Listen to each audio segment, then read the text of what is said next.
శాసనసభకి ఏకగ్రీవంగా ఎన్నికైన సభాపతి శ్రీ చింతకాయల అయ్యన్న పాత్రుడు గారికి హృదయపూర్వక నమస్కారాలు, మీకు శుభాకాంక్షలు. ఇది నేను మొదటిసారి అసెంబ్లీలోకి అడుగు పెట్టడం. ఇలాంటి సుదీర్ఘ రాజకీయ అనుభవం ఉన్న దాదాపు 7 సార్లు ఎమ్మెల్యేగాను, ఒకసారి పార్లమెంట్లో అడుగుపెట్టిన మీకు, Panchayati Raj, technical education, forest, R&B అనేక మంత్రిత్వ శాఖల్ని సమర్థవంతంగా నిర్వహించిన మీకు ఈ సభాధ్యక్షుడు, ఈ స్పీకర్ స్థానంలో కూర్చోవడం నాకు చాలా ఆనందంగా ఉంది. ఇన్ని దశాబ్దాలు ప్రజలు రాజకీయ జీవనంలో ఇన్ని దశాబ్దాలు ప్రజలు మీ వాడి వేడి చూశారు. మీకు కోపం వస్తే ఋషికొండను చెక్కినట్టు ప్రత్యర్థులకి పదునైన ఉత్తరాంధ్ర యాసలో గుండు కొట్టేస్తారు. ఒకటే బాధేస్తా ఉంది సార్, ఇకపైన మీకు తిట్టే అవకాశం లేకపోవడం.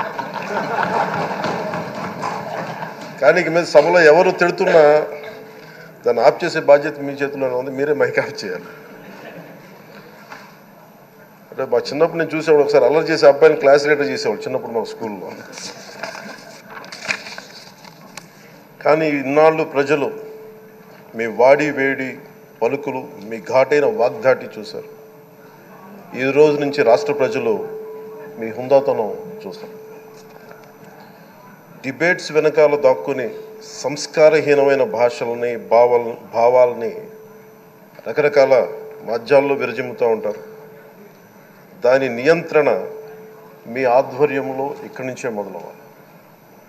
ఇందాక సభానాయకులు, గౌరవ ముఖ్యమంత్రి శ్రీ చంద్రబాబు నాయుడు గారు చెప్తారు, ఆడబిడ్డలు ఏ విధంగా నలిగిపోయారు ఈ రాష్ట్రంలో గత 5 సంవత్సరాల్లో.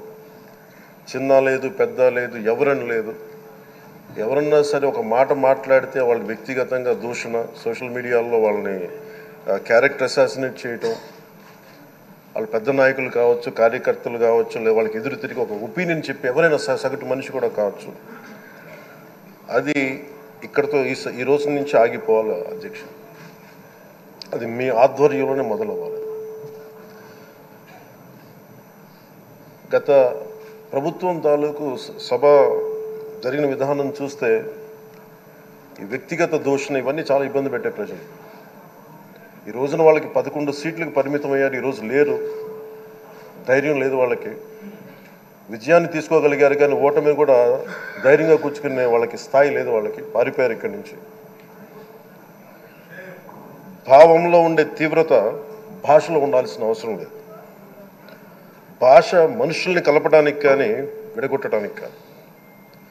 భాష విద్వేషం రేపడానికి కాదు, పరిష్కరించడానికి. ఎంత జటిలమైన సమస్య అయినా, భయంకర సమస్య అయినా చర్చల ద్వారా పరిష్కరించుకోవడానికి కానీ వివాదం సృష్టించడానికి కాదు. ఈ సభ ఉన్నది అందుకు. కానీ మనం చూసింది వాళ్ళ దగ్గర నుంచి బూతులతోటి, వ్యక్తిగత దోషులతోటి రాష్ట్ర పురోభివృద్ధిని ఆపేశారు.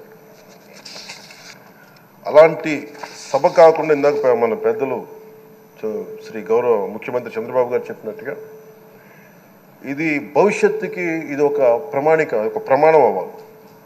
2047 వరకు ఇంత అద్భుతమైన స్థానంలో మనకి ఆంధ్రప్రదేశ్ తెలుగు జాతి ఉన్నత స్థాయికి వెళ్ళాలంటే ఈరోజు మనం వేసే ప్రతి అడుగు అది భవిష్యత్ తరాలకు ఒక నిర్దేశక ఒక టచ్ స్టోన్గా ఉండిపోవాలి, ఒక గిట్ రాయిగా ఉండిపోవాలి.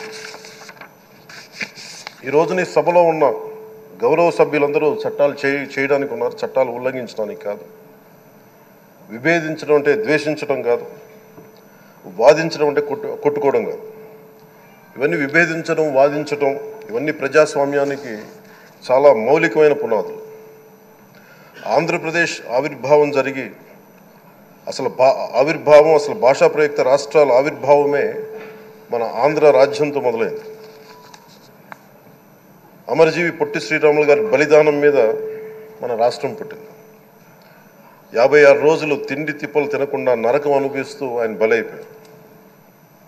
ఆయన మరణానికి చేరువవుతూ ఆమరణ నిరాహార దీక్ష చేసిన ప్రతిరోజు మనకి దాదాపు ఈ సుదీర్ఘమైన 6 దశాబ్దాల కాలం 1.5 సంవత్సర కాలం అంటే ఆయన ప్రతిరోజు చావుకు చేరువవుతూ భోజనం లేకుండా ఆయన గడిపిన ప్రతిరోజు మనకి 1.5 సంవత్సర కాలం.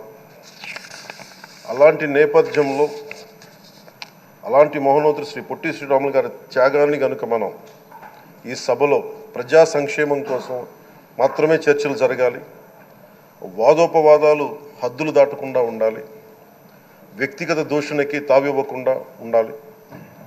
అలా కాకుండా గత ప్రభుత్వంలాగే ఈ సభని తిట్లకి బూతులకి కొట్లాటికి వాడితే ప్రతి నిమిషం పొట్టి శ్రీరాములు గారి బలిదానాన్ని అవమానం చేసినట్టే. ఒక గొప్పవాడు, ఒక మహానుభావుడు బతికినప్పుడు మాత్రమే కాదు, చనిపోయిన తర్వాత కూడా కొన్ని తరాలు ఉపయోగపడతారని నిరూపిస్తారు.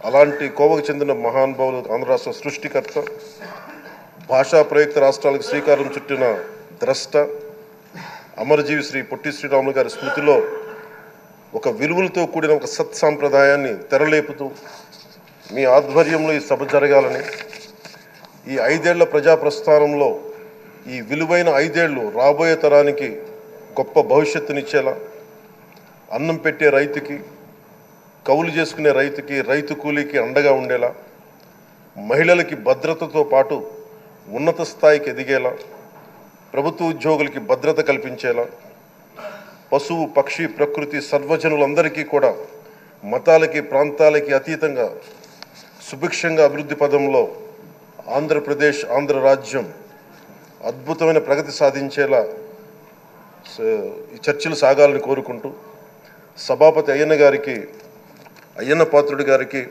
మీ ఆధ్వర్యంలో ఈ సభ ఒక సరికొత్త సాంప్రదాయానికి, సత్సాంప్రదాయానికి ఇది తెరతీయాలని కోరుకుంటూ మీకు మరోమారు శుభాభినందనలు తెలియజేసుకుంటాను.